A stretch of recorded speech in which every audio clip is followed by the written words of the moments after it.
Jamaah sholat subuh yang dirahmati Allah, marilah kita tiada hentinya selalu mengucapkan puji syukur kepada Allah Subhanahu wa taala, karena Allah lah yang berikan kita kesehatan, kesempatan dan niat yang kuat untuk bisa melaksanakan perintah Allah Subhanahu wa taala. Salam dan sholawat semoga terlimpahkan kepada junjungan kita Muhammad sallallahu alaihi wasallam, keluarga, para sahabat dan kita pengikut setia beliau.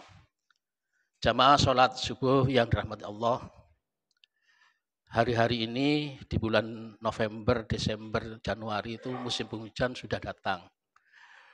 Banyak sekali teman-teman kita, saudara-saudara kita diuji oleh Allah dengan kesehatannya, yaitu sakit. Kemarin Pak Reko hampir seminggu. Ini anak saya itu sudah 5 hari ini sakit itu. Kita pisahkan di kamar itu karena flu, panas, batuk itu. Rata-rata penyakitnya itu. Jamaah sholat subuh yang dirahmati Allah. Saya akan nyoba menyampaikan beberapa ayat, tapi nanti saya ambil satu ayat aja di antara ayat yang saya sampaikan nanti. Yang itu sempat saya baca tafsirnya mengejutkan sekali itu. Dan saya itu jadi gemetar itu.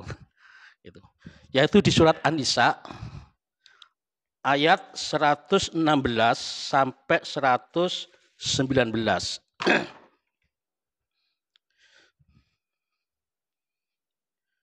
Bunyinya mudah-mudahan saya lancar bacanya karena kacamata ini harus diganti ini sudah. A'udzu billahi minasyaitonir rajim. Bismillahirrahmanirrahim. Innallaha la yaghfiru an yushraka bihi wa yaghfiru ma duna dzalika liman yasha. Wa man yusyrik billahi faqad dhalla dhalalan ba'ida. إن يدعونا من دونه إلا إناثا وإن يدعونا إلا شيطانا مريدا لعنة الله وقال لأتخذن من عبادك نصيبا مفروضا ولا أضلنهم ولا أمنينهم ولا آمرنهم فلا يبتكن آذان الأنعام ولا آمرنهم فلا يغيرون خلق الله ومن يتخذ الشيطان وليا من دون الله فقد خسر خسرانا مبينا. Artinya Allah tidak akan mengampuni dosa syirik atau mempersekutukan Allah dengan sesuatu. Dan dia Allah mengampuni dosa selain itu bagi siapa yang dia kehendaki, dan barang siapa mempersekutukan sesuatu dengan Allah, maka sungguh dia telah tersesat jauh sekali. Yang mereka sembah selain Allah itu tidak lain hanyalah berhala. Dan mereka tidak lain hanyalah menyembah setan yang durhaka. Yang dilaknati Allah, dan setan itu mengatakan, ini nanti saya sampaikan, aku pasti akan mengambil bagian tertentu dari hamba-hambamu. Dan pasti akan kusesatkan mereka, dan akan kubangkitkan angan-angan kosong pada mereka, dan akan kusuruh mereka memotong telinga-telinga binatang ternak, lalu mereka benar-benar memotongnya. Dan akan aku suruh mereka mengubah ciptaan Allah, lalu mereka benar-benar mengubahnya. Barang siapa menjadikan setan sebagai pelindung selain Allah, maka sungguh dia menderita kerugian yang sangat nyata. Ini cerita-cerita, ini adalah firman Allah yang berkaitan dengan setan itu. Di ayat 118, setan mengatakan, yang sudah dilaknati itu, setan yang dilaknati itu mengatakan, aku pasti akan mengambil bagian tertentu dari hamba-hambaku. Saya baca tafsir Ibnu Katsir itu, gemetar Bapak Ibu.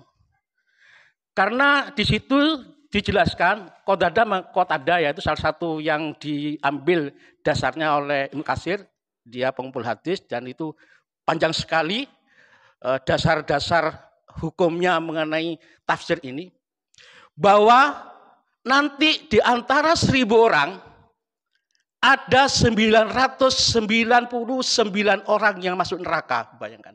Satu yang masuk surga. Dari penduduk ini yang ada mulai dari Adam nanti sampai akhir zaman. Jadi di antara 1.000 itu satu saja yang masuk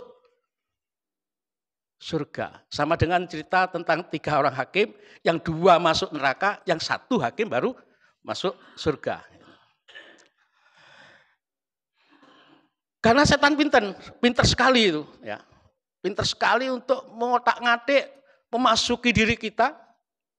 Panjangnya, diri kita itu diberikan fisik, diberikan jiwa, yang dua-duanya itu harus melekat, sama-sama melekat. Kalau ada fisik, tidak ada roh, tidak ada jiwa, berarti dia mati. Ada jiwa, ada roh, tapi fisiknya enggak jelas, maka dia tidak bisa diajak orang gila lah, enggak bisa ya. Setan itu menggoda lewat 2 itu, melewat yang tidak bisa kita rasakan, tidak bisa kita lihat secara nyata, karena sesungguhnya dunia ini, dunia yang fana ini adalah sesungguhnya lebih banyak gaibnya. Makanya Al-Quran itu mengatakan di awal-awal itu bahwa yang beriman dan percaya kepada yang gaib. Beriman itu susah untuk bisa diwujudkan dalam bentuk nyata. Yang gaib disebutkan di surat Al-Baqarah awal-awal itu. Kadang kita itu, roh kita, jiwa kita, pikiran kita, karena kita sudah kuat, maka setan tidak bisa masuk di situ. Kalau kita ada pikiran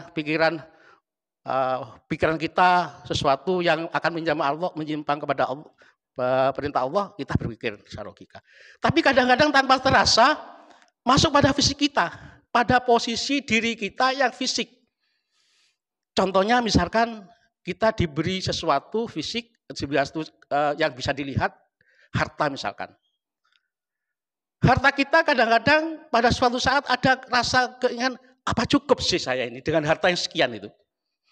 Kemarin ada saya dengarkan ceramah tuh, ada yang orang gajinya itu ya sebulan itu, ada di Indonesia itu, hakim itu gajinya 70 juta per bulan. Ya, anggota dewan itu 40 juta per bulan di Bondowoso ya. Saya dapat informasi dari salah satu dewan, piro sih bayarannya 40 juta. Ada pengusaha yang gajinya ratusan juta per bulan. Tetapi dia merasa tidak cukup gitu. Cukup apa enggak? Dia menambah aset untuk masa depannya.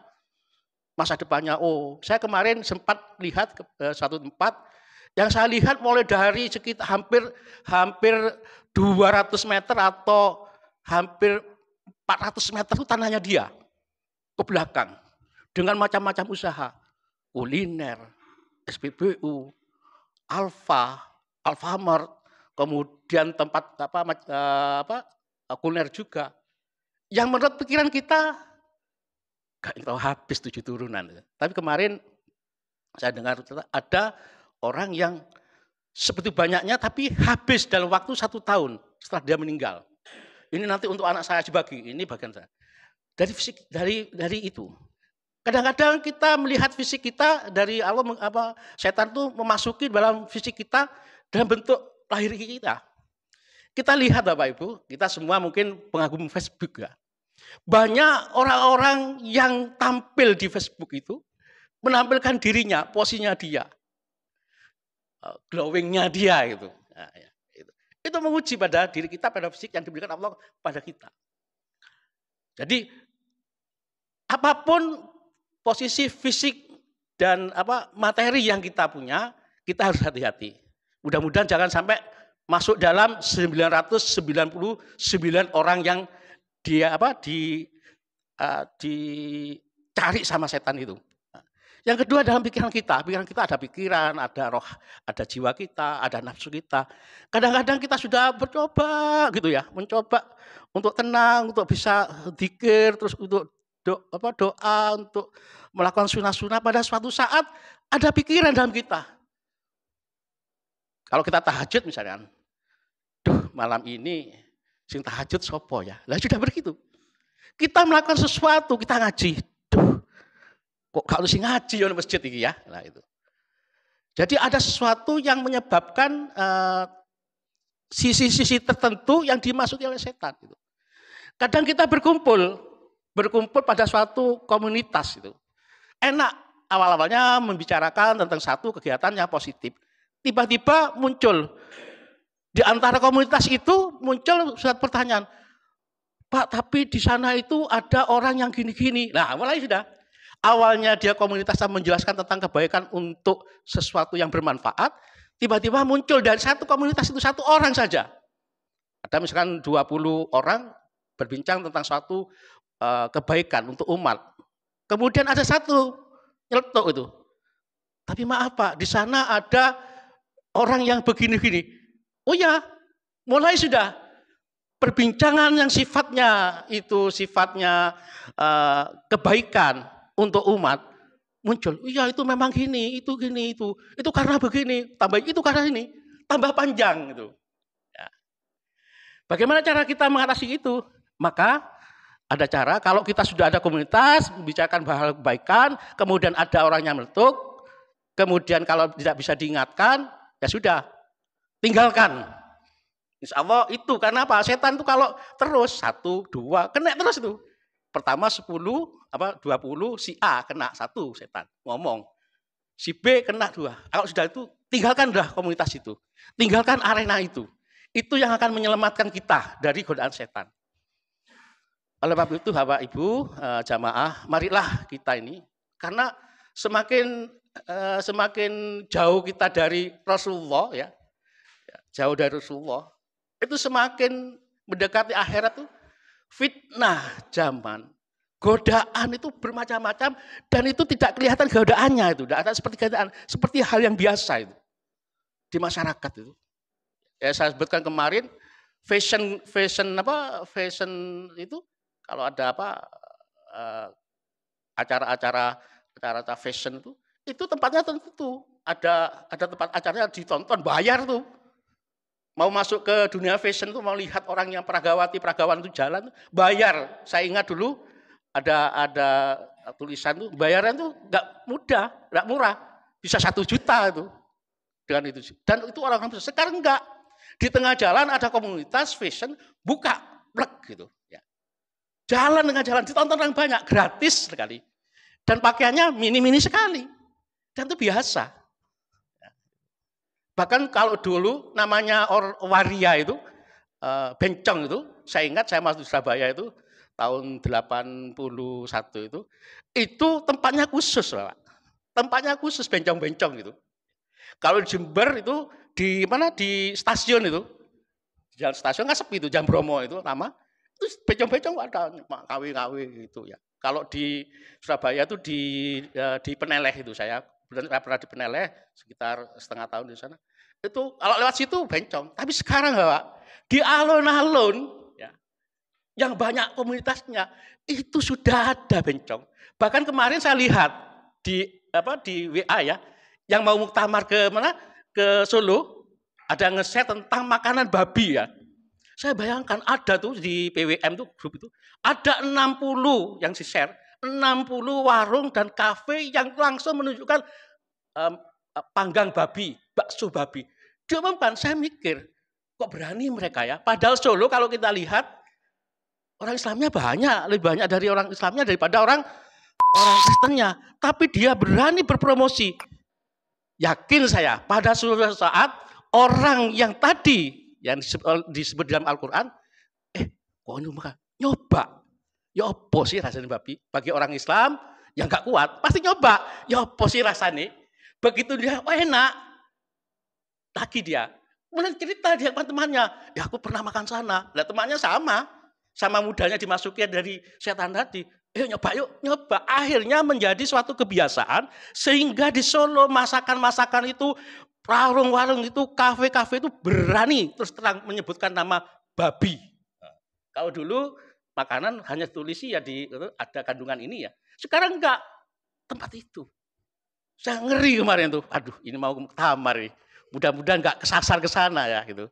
Ayo Bapak Ibu yang jadi penggibra makanan, kita cari tempat-tempat yang kata itu semua sudah ada. Bahkan kemarin saya dari teman saya yang dapat informasi, itu di pasar Bapak, di pasar tuh ada orang dagang babi, tulisi daging babi sebanyak daging kambing, sapi. Ya Allah, astagfirullah. Itu di lingkungan Islam. Kalau di NTT sana mungkin lah. Udah adik saya di sana di NTT itu mungkin lah. Karena di Papua mungkin yang orang-orang Kristen. Tapi itu di lingkungan Islam. Yang hampir 80% orang Islam. Dia berani-beraninya membuat pampangan itu. Ya. Mari kita semakin hari usia kita tidak mungkin bertambah, itu berkurang. Mungkin ada yang kurang setahun, 2 tahun, 3 tahun, 10 tahun. Ya.